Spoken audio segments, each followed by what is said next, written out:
क्या आप तैयार हैं स्पेस में जाने के लिए? तैयार हो जाइए, क्योंकि अगले साल से स्पेस टूरिज्म पॉसिबल होने वाला है। एक्चुअली दोस्तों 3 लोग हैं जो इसे पॉसिबल बना रहे हैं। पहले है बिलियनर रिचर्ड ब्रैनसन, जिनकी स्पेस टूरिज्म कंपनी का नाम है वर्जिन गैलेक्टिक। दूसरे है अमेजोन के फाउंडर जेफ बेजोस, जिनकी स्पेस टूरिज्म कंपनी का नाम है ब्लू ओरिजिन। और तीसरे है एलोन मस्क, टेस्ला के फाउंडर, जिनकी स्पेस टूरिज्म कंपनी का नाम है स्पेस एक्स।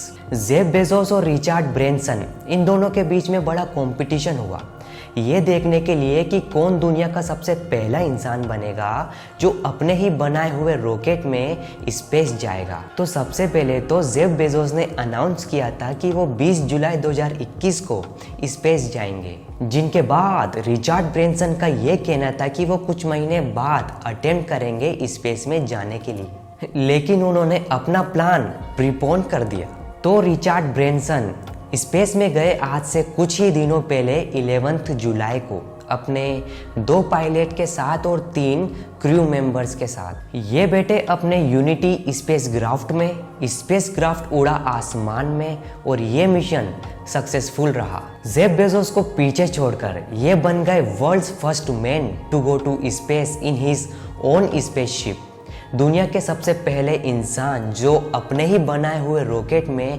स्पेस गए, रिचर्ड ब्रैनसन। इसकी टेक्निकल डिटेल्स को जानना बहुत ही ज़रूरी है, क्योंकि ये किसी रॉकेट में नहीं बैठे थे जो रॉकेट पैड से उड़ता हो, बल्कि एक एरोप्लेन में बैठे थे जिसे आप स्पेस प्लेन भी बुला सकते हो। और वो प्लेन इस तरीके का दिखता है।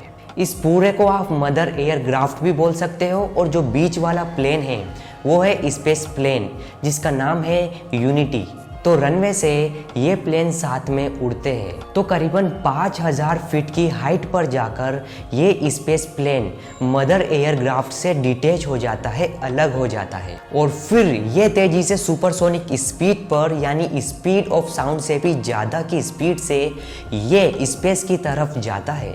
और रिचर्ड ब्रैनसन का ये प्लेन 88 किलोमीटर ऊपर था जमीन से। और इतनी हाइट पर जाकर अगर आप खिड़की के बाहर देखोगे तो आपको अर्थ का कर्वेचर देखने को मिलेगा। कुछ ऐसा व्यू दिखाई दे रहा था इस फ्लाइट में। और सबसे इंटरेस्टिंग बात, जो पैसेंजर्स है प्लेन में वो इस हाइट पर जाकर वेटलेसनेस एक्सपीरियंस कर सकते हैं, जो एस्ट्रोनॉट एक्सपीरियंस करते हैं।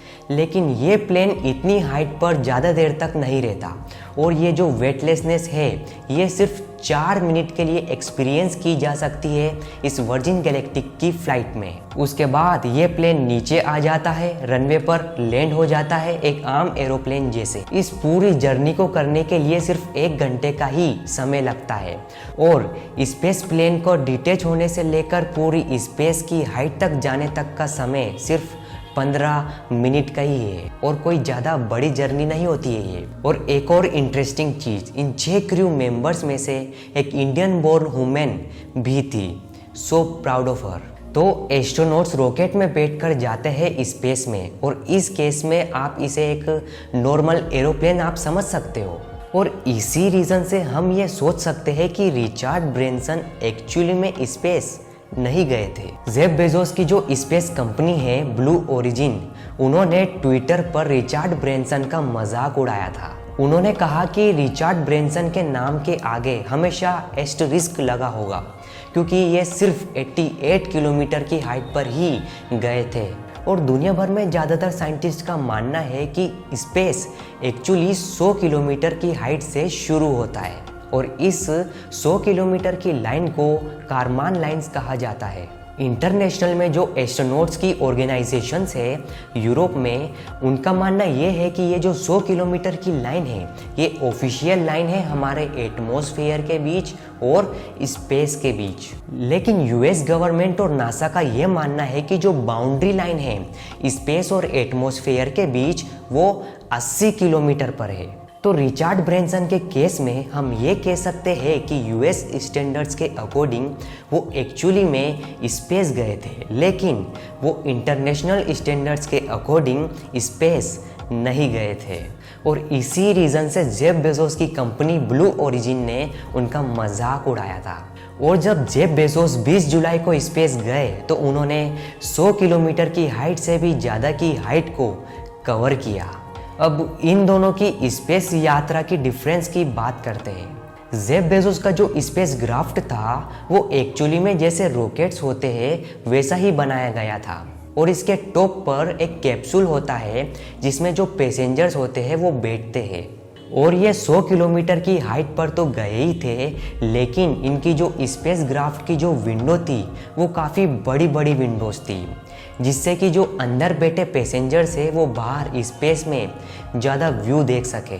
लेकिन जो वर्जिन गैलेक्टिक की जो विंडो थी वो काफ़ी छोटी छोटी थी, जैसे कि आमतौर पर एरोप्लेन्स में होती है। नेक्स्ट, ब्लू ओरिजिन के स्पेस क्राफ्ट में स्केप सिस्टम था, लेकिन वर्जिन गैलेक्टिक के स्पेस क्राफ्ट में ये सिस्टम नहीं था। और फ्रेंड्स, मैंने जेफ बेजोस के स्पेस टूर के बारे में एक सेपरेट वीडियो भी बनाई है, उसे आप आई बटन पर और नीचे डिस्क्रिप्शन पर देख सकते हैं।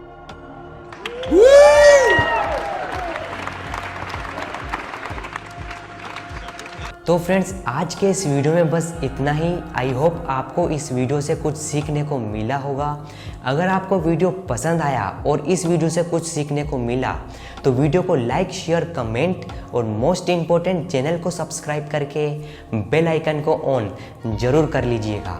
तो मिलते हैं नेक्स्ट वीडियो में, तब तक के लिए खुश रहिए, खुशियाँ बांटते रहिए। Thank you.